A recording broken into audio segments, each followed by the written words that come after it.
That last one was some heavy shit, so I feel we all deserve to wind down with something a bit more funny. Some schadenfreude then.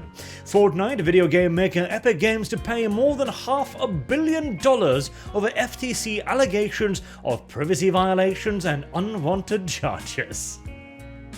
Now, I don't know about you, but I personally have just the tiniest bit of a hate boner for Fortnite.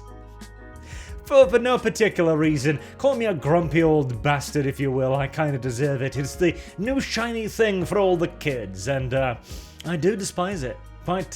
Quite passionately so. But what has been happening here is actually a good thing for the gaming in general, in my opinion. So, what happened is this is two separate lawsuits, one for $275 million and one for $245 million. The first is for COPPA violations, which is the Children's Online Privacy Protection Act. There you go. Which says that by collecting personal information of players under 13 without notifying their parents or obtaining their consent. This happened by, logging when they logged in, getting their information like credit card numbers, etc., I presume, and also connecting them to the live chat features, which allowed them to be exposed to bullied, threatened, harassed and exposed to dangerous and psychologically traumatizing issues such as suicide. In other words, this allowed children to be told, hey, you suck, go kill yourself in a game of Fortnite. Where I expect such commentary to be frequent, as it is on most of the internet, to be entirely fair with you here. And the second one is a consumer refunds suit for using tactics that trapped customers into paying for in-game items and throwing up barriers to cancelling those purchases. Now this one is the one I'm most interested in, because the COPPA thing, honestly, I think a lot of the COPPA stuff is probably massive overreach in many ways, and it's also done a fair bit of damage to YouTube, though in that case I think it was a bit more of a slam-shut scenario because YouTube were doing shadier shit with it than this here, like connecting children under 13 with a chat function. Right, the only way to get around that is if we start introducing some kind of China barcode thing in their heads and banning children under a certain age from playing games. It's gonna be a difficult thing to get around, but details. But the next one here is a bit of a bigger deal. So, firstly, a confusing UI interface, where apparently children couldn't figure out what they were doing, so they started buying shit randomly and charging it to their daddy's credit card. Okay, fair enough. And hey, you know what? That's kind of the free-to-play model, isn't it? Like, the entire point of free-to-play is basically go, hey, shiny thing, money, please. And then making it easy as possible to get that money, whilst making it as difficult as possible to not spend that money, by, amongst other things, sending you dozens of pop-ups. I've never played Fortnite, so I have no idea if that's how it works, I'm just speculating here. But then, they actually made it really difficult for people to cancel those purchases, including, Epic even locked customer accounts who disputed the charges with the credit card companies and threatened them with lifetime bans if they disputed charges multiple times. So, this is the nuclear option here. Many of the people aren't aware about this, but if you go to your bank and say, hey, I do not consent to this charge, the bank can actually go in and take that money back and give it to your account. It's a chargeback. That is the nuclear option, and you are likely to piss off whoever you paid the money to quite significantly, and it could also be considered a pinch grey area in certain regards. But this is of course assuming that there are robust refund policies in place, as there should be. As a consumer, you actually have quite a lot of rights, and essentially zero of them are actually upheld by video game companies.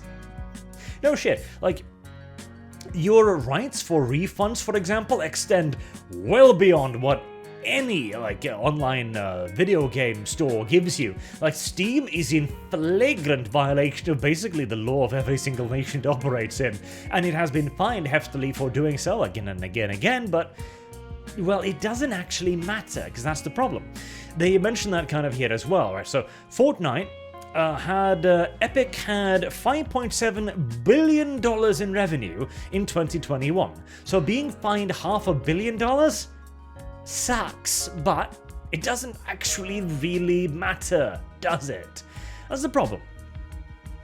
When you've got corporations of this size, and you've got games of this size, when you've got revenue of this size, and banks of this size, I'm not talking about brick and mortar banks here, but the company's bank, finding them just doesn't actually do anything. It's the same saga with Microsoft, which have been dragged into court over their de facto monopoly again and again and again and again. They've been convicted again and again and again and again, and Microsoft simply smiles, pays the fine, and moves on with it. Because their de facto monopoly is simply that profitable. Now, the problem too is, of course, you could simply argue, well, levy greater fines, but yeah, the thing is, you gotta have something in relevance to the crime. Otherwise, you'll simply just absolutely annihilate smaller companies whenever the FTC so much as farts in their general direction. If anything, there needs to be more of a in certain cases kind of scenario. You could consider this basically a warning shot, for example, like, hey, you're gonna pay us $500 million. And if you don't fix this, we're going to come back and we're going to charge you triple that, and so on and so on. Now, that tactic too has this problem, of course, because, well, the money spent on the lawsuit itself occasionally outstrips the actual money brought in, not to mention the fact that it takes years and years to bring anything to the court system, and, so on and so on. It is an enormous headache either which way you slap it. This also means that the settlement, and that's the thing too, this is a record-breaking settlement from the FTC. So Fortnite has agreed to this, because in their eyes, it was probably a really cheap way to get out of jail. Like, you want $500 million? No big deal. We'd like to settle these lawsuits, get them the hell out of the way, and continue to earn ridiculous quantities of money by tricking Timmy into clicking the purchase button. And there really is not there's no truly elegant solution to this, at least not yet that anyone has come up with, but nevertheless, it does warm my heart just a little bit. See, right, here's the thing. I've been optimistic for some of the Epic things. Like, I don't think the Epic Game Store is the worst thing in the universe. I can hear the hissing and the booing already. In that its basic idea was kind of neat. Like, okay, Steam is basically the monopoly. It's the only platform. So we're going to come in and we're going to compete with Steam. And we're going to give the people who put games up on our platform a better deal. Neato Cheeto, got no problems with it. In fact, I could even say it's kind of good Samaritan-y. But then you start with the exclusivity bullshit, and that's no way to compete. That's only a way to give you lots and lots of negative PR.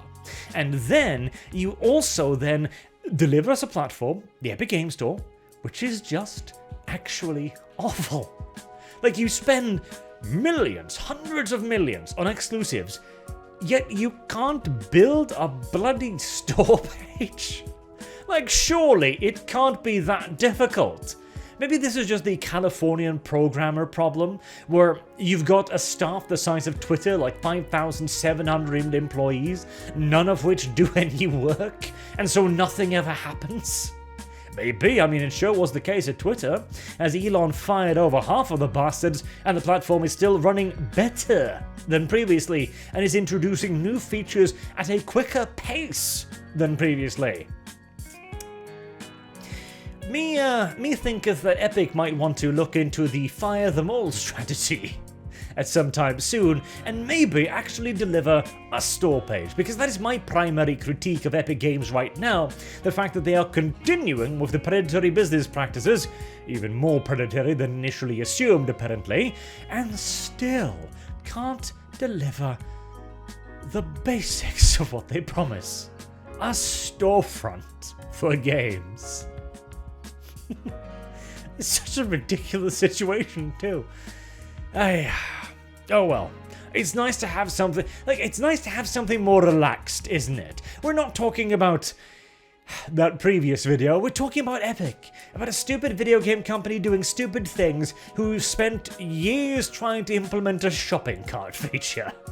This is the kind of good retardation I kinda want us to see go back to, because if this is all we've got to cover, my god, what lovely peaceful times we live in. Not the interesting ones in which we do apparently live. Well, take that for what it is. Gentle solace, mild comfort, and I hope to see you all again soon. Till then, have a good day.